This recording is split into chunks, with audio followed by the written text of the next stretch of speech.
আপনি কি বাড়িতে ঢুকলেই মন খারাপ হয়ে যায়? কোনো কারণ ছাড়াই মনে অশান্তি লাগে, বাড়িতে বারবার ঝগড়া হয়, অকারণেই আপনার টাকা আটকে যাচ্ছে, বহু দিন ধরে আপনার উন্নতিতে বাধা পড়ছে, বাড়ির ছেলেমেয়েরা কি ক্রমশ পড়াশোনায় অমনোযোগী হয়ে উঠছে, রাতে ঠিকমতো ঘুম হচ্ছে না, বাচ্চারা কি বারবার ভয় পাচ্ছে, বাড়িতে গাছপালা মরে যাচ্ছে, এমনকি পোষা প্রাণীর ব্যবহারও আচরণ চেঞ্জ হয়ে যাচ্ছে, তাহলে এই ভিডিও আপনার জন্য।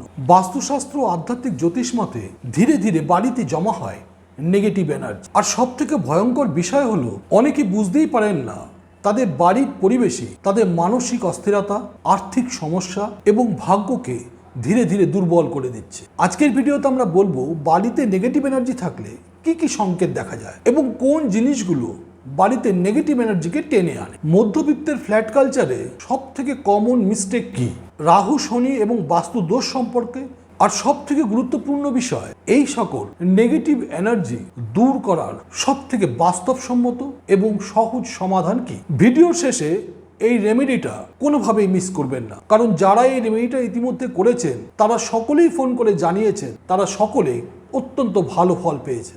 নমস্কার, আমি জ্যোতিষ দেবজ্ঞ মাতৃসারদা গমেতশ্রী। এখনো পর্যন্ত আমার চ্যানেলটিকে যারা সাবস্ক্রাইব করেননি অবশ্যই চ্যানেলটিকে সাবস্ক্রাইব করুন এবং পাশে থাকা বেল আইকনটি টিপে দিন। আর যারা আমাকে ফেসবুকে বা ইনস্টাগ্রামে দেখছেন আমার ফেসবুক বা ইনস্টাগ্রাম পেজ ফলো করুন, লাইক করুন। আপনাদের জানিয়ে রাখি আপনারা ইতিমধ্যেই আমাকে বেহালা এবং টালিগঞ্জে পাচ্ছেন। এখন থেকে প্রতি শুক্রবার সন্ধ্যা 6টা থেকে রাত 10টা পর্যন্ত আমাকে পাবেন গড়িয়াহাটের ভাগ্যচক্রে। খড়গপুরের বন্ধুরা প্রতি মাসের প্রথম সপ্তাহে আমাকে খড়গপুরে পাবেন। ব্যাঙ্গালোরের বন্ধুরা আমাকে পাবেন প্রতি 3 মাসে একবার। নিচে দেওয়া নম্বরে এখনই যোগাযোগ করুন এবং আপনার নাম নথিভুক্ত করুন। প্রথমেই বলি নেগেটিভ এনার্জি কি। খুব পরিষ্কার করে বলি, নেগেটিভ এনার্জি ভূত বা অশুভ আত্মা এমনটা নয়। বাস্তুশাস্ত্র এবং আধ্যাত্মিক মতে বহুদিন কোনো জায়গায় ঝগড়া, দুঃখ, ভয়, অশান্তি, মানসিক চাপ, অসুস্থতা, ঈর্ষা, ক্রোধ ইত্যাদি জমতে থাকলে নেগেটিভ এনার্জির সৃষ্টি হয়। এই সকল ভাইব্রেশন ধীরে ধীরে বাড়ির এনার্জিকে ভারী করে তোলে। মধ্যবিত্ত ফ্ল্যাট কালচারে সব থেকে কমন সমস্যা হলো সানলাইট কম, স্পেস কম, ভেন্টিলেশন কম এবং অপ্রিয় জিনিসে ভরপুর। এর ফলে মানুষ স্বাভাবিকভাবে হেভি ফিল করতে শুরু করে। বাস্তুবিদদের মতে বাড়ির এনার্জি স্ট্যাগনেন্ট হয়ে গেলে মানুষের জীবনও থমকে যায়।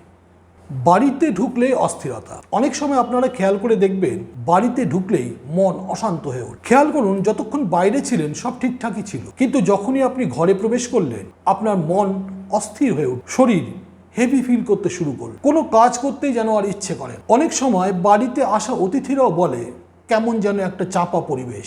এগুলিকে বাস্তুবিদেরা বা আধ্যাত্মিকবিদেরা নেগেটিভ ভাইব্রেশন বলে থাকে। যদি ড্রয়িং রুম সবসময় অগোছালো থাকে, বাথরুম যদি নোংরা বা অপরিষ্কার থাকে, ভাঙা বা অপ্রয়োজনীয় জিনিসপত্র যদি এদিক ওদিক ছড়িয়ে থাকে, এন্ট্রান্সে যদি কোনো বাধা থাকে বা অন্ধকার থাকে, তাহলেই এই ধরনের সমস্যা সৃষ্টি হয়। বারবার ঝগড়া বা মানসিক অশান্তি। অনেক সময় দেখা যায় বাড়িতে প্রত্যেকটি পরিবারের সদস্যের মধ্যে ঝগড়া বা বিবাদ লেগেই রয়েছে। বাচ্চারা ক্রমশ অ্যাগ্রেসিভ হয়ে উঠছে, ছোট ছোট বিষয়ে খুব টেনশন হচ্ছে, ফ্যামিলি বন্ডিং একদমই ভালো নয়, বাচ্চাদের পড়াশোনায় মন বসছে না। তাহলে এটা শুধু বিহেভিয়ার ইস্যু বলে ইগনোর করবেন। রাহু ও শনির ইমব্যালেন্স আপনার বাড়ির এনার্জিকে ডিস্টার্ব করছে, বিশেষ করে যদি দক্ষিণ পশ্চিম দিকে ডিস্টার্ব থাকে, কিচেন বা টয়লেট যদি ভুল ডাইরেকশনে থাকে, বেডরুমের মিরর যদি ভুল জায়গায় থাকে, তাহলে রিলেশনের ইনস্টেবিলিটি বাড়তে পারে, এমনটাই বাস্তুবিদরা বলেন।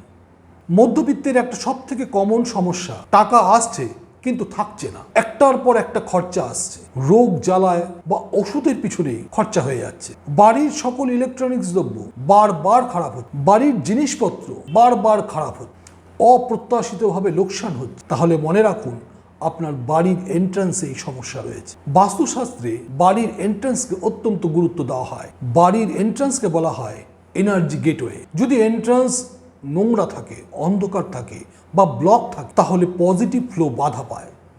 ঘুমের সমস্যা ও ভয়, এই সমস্যাটা প্রায় দেখা যায়। রাতে ঘুম আসে না, অযথা ভয় লাগে, গা ভারী হয়ে ওঠে, বারবার দুঃস্বপ্ন আসে, রাত 2-3টের সময় ঘুম ভেঙে যায়, অযথাই চিন্তা হয়। যদিও এটা অ্যাংজাইটির কারণে হতে পারে, কিন্তু বাস্তুবিদদের ভাষায় এটাকে হেভি এনার্জি ফেজ বলা হয়। বিশেষ করে যদি বেডরুমে কোনো মৃত মানুষের ছবি থাকে, অথবা কোনো মৃত প্ল্যান্ট থাকে অর্থাৎ ডেড প্ল্যান্ট, অথবা কোনো ভাঙাচোরা বা অকেজো ইলেকট্রনিক্সের যন্ত্রপাতি থাকে, অথবা বহুদিন ধরে যদি অব্যবহৃত কোনো জিনিস পড়ে থাকে, তাহলে এই সমস্যা হতে পারে। ফ্ল্যাট কালচারে এরকম আরো অনেক কিছু রয়েছে যেগুলো আমাদের নজর এড়িয়ে যায়, কিন্তু সেগুলোর প্রতি বিশেষ নজর দেওয়া প্রয়োজন। এন্ট্রান্সের সামনে জুতো বা গার্বেজ রাখা, ঘরে সানলাইট না আসা, বাথরুম নোংরা থাকা, বন্ধ ঘড়ি ঘরে রাখা, মৃত গাছ ঘরে রাখা, অপ্রয়োজনীয় জিনিসপত্র এদিকে ওদিকে ছড়িয়ে রাখা, এগুলো নেগেটিভিটিকে আকর্ষণ এবং ক্রমশ মানসিক চাপ বৃদ্ধি করে।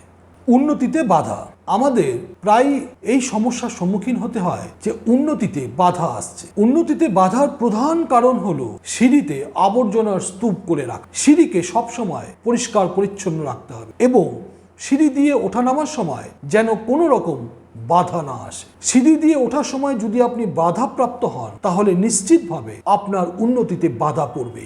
যাদের নিজেদের বাড়ি, তারাও সিঁড়িকে যেমন ঠিকঠাকভাবে পরিষ্কার রাখবেন, ঠিক তেমনি যারা ফ্ল্যাট কালচারে রয়েছেন তারাও যথাসম্ভব চেষ্টা করবেন সিঁড়িকে বাধা মুক্ত রাখার। এবার বলবো এই সকল সমস্যার সমাধানের জন্য আপনারা কি কি করতে পারেন। প্রথমত, বাথরুমে, টয়লেটে অবশ্যই রক সল্ট রাখুন। একটি কাচের পাত্রে বা একটি টবে রক সল্ট ভরে বাথরুমে বা টয়লেটে রেখে দিন। রক সল্ট নেগেটিভ এনার্জিকে শোষণ করে এবং পরিবেশকে পজিটিভ এনার্জিতে ভরে দেয়। প্রতিদিন সন্ধ্যায় অবশ্যই প্রদীপ জ্বালান। প্রদীপের আগুন এয়ার পিউরিফাই করে এবং পরিবেশের অশুভ প্রভাব বা নেগেটিভ এনার্জিকে দূর করে। সম্ভব হলে প্রতিদিন অথবা সপ্তাহে 2-3 দিন কর্পূর জ্বালান। কর্পূর নেগেটিভ এনার্জিকে সম্পূর্ণভাবে দূর করে এবং পজিটিভ এনার্জি বৃদ্ধিতে সাহায্য করে। কর্পূর এয়ার পিউরিফাই হিসাবে কাজ করে। মন্ত্র, প্রতিদিন সকালে ঘুম থেকে উঠে কমপক্ষে 11 বার ওং নমঃ শিবায় অথবা ওং ক্রিং কালিকায় নমঃ এই মন্ত্র জপ করুন। যদি সম্ভব হয় স্নান করে উঠে পুনরায় এই মন্ত্র দুটি 108 বার করে জপ করুন এবং সন্ধ্যাবেলা একইভাবে এই মন্ত্র 108 বার জপ করুন। প্রতিদিন এই ভাইব্রেশন আপনার নেগেটিভ ভাইব্রেশনকে দূর করবে এবং পজিটিভ ভাইব্রেশন তৈরি করবে। ঘরে যে সকল জিনিসপত্র কমপক্ষে 1 বছর ব্যবহার করেননি, সেগুলোকে সরিয়ে ফেলুন। এইগুলো আপনার উন্নতিতে বাধা দিচ্ছে।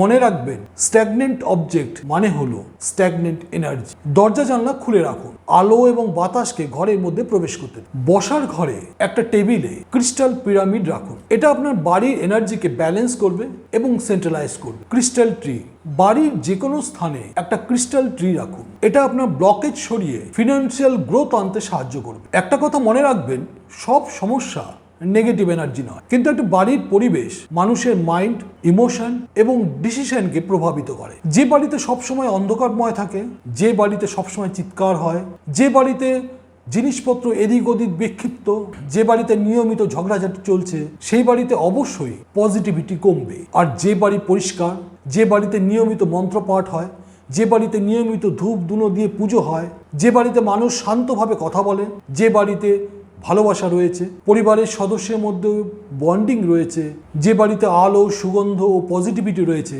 সে বাড়ির মানুষের মনও ধীরে ধীরে বদলাতে শুরু করে। আপনিও বাড়িতে ঢুকে অবজার্ভ করুন, বাড়িতে কোথাও কি আপনার হেভি ফিল হচ্ছে, কোথাও কি অকারণে অস্থির লাগছে। কারণ অনেক সময় সমস্যা মানুষের মধ্যে নয়, সমস্যা তার পাশের এনার্জিতেও থাকতে পারে। আপনি যদি আপনার বাড়ির সমস্যা নিয়ে আলোচনা করতে চান, তাহলে নিচে দেওয়া ফোন নম্বরে অবশ্যই এখনই ফোন করুন আর কমেন্টসে লিখুন জয় মা কালী। আর বাড়ির কোন সমস্যাটা সব থেকে বেশি, কমেন্টস করে জানান। এই ধরনের আধ্যাত্মিক ও জ্যোতিষ সংক্রান্ত ভিডিও পেতে আমাদের চ্যানেলটিকে সাবস্ক্রাইব করুন এবং পাশে থাকা বেল আইকনে টিপে দিন। ফেসবুক এবং ইনস্টাগ্রামে বন্ধুরা আমাদের পেজকে ফলো করুন, লাইক করুন। ভালো থাকবেন, সুস্থ থাকবেন। আবার দেখা হবে পরবর্তী ভিডিওতে।